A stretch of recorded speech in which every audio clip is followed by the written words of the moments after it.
Airstrikes launched by India have killed at least 31 Pakistani civilians and injured 57 others, including women and children, according to the media wing of its military.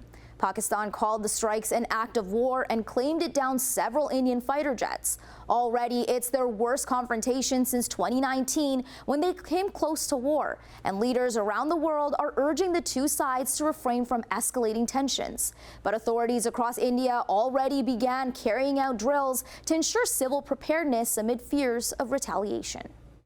I feel that war might make the things more terrible for the economy, for the civilians, for the people who are going to fight on behalf of us. I'm very happy about that fact that some action has been taken. Mixed reaction among Indian citizens today after the country fired missiles at Pakistan in what it said was retaliation.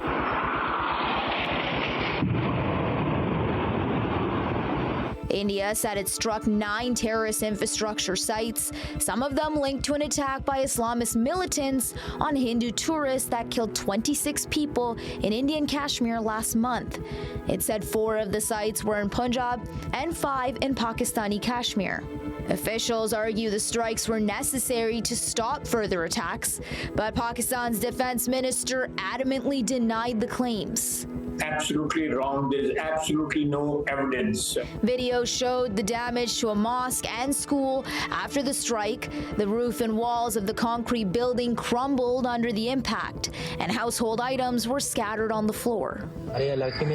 Shells hit our village. A shell landed at a house close to the mosque in which 2 people were injured. Shells also hit other houses in our area. It was nighttime. I put my phone on to charge. All of a sudden, the electricity went out. I thought a transformer had burst, but later came to know that Indian troops had started shelling and firing at us.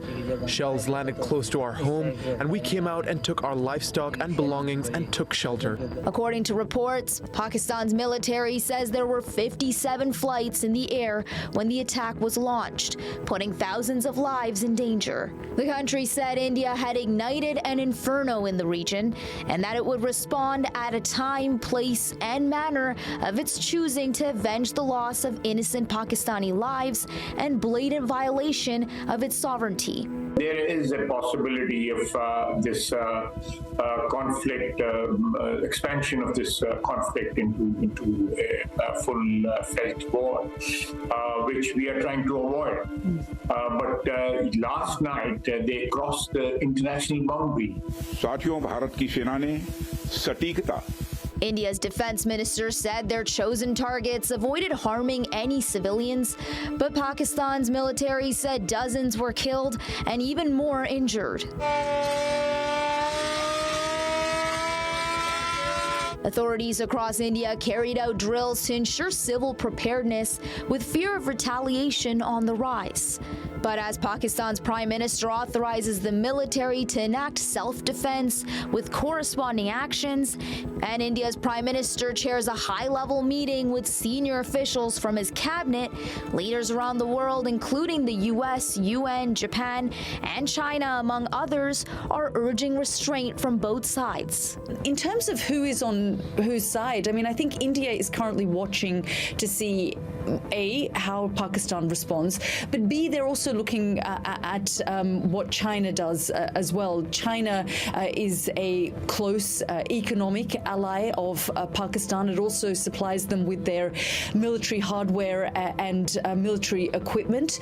So India will be curious to see where China sits on this. And in the last few years, Washington and New Delhi have forged very close ties, especially to counter the rise of China in the region. U.S. President Donald Trump also offered to help the two countries work out their differences. I get along with both.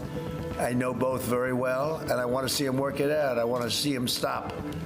And hopefully they can stop now. They've gone tit for tat, so hopefully they can stop now. But I know both. We get along with both countries very well, good relationships with both, and I want to see it stop. And if I can do anything to help, I will be there.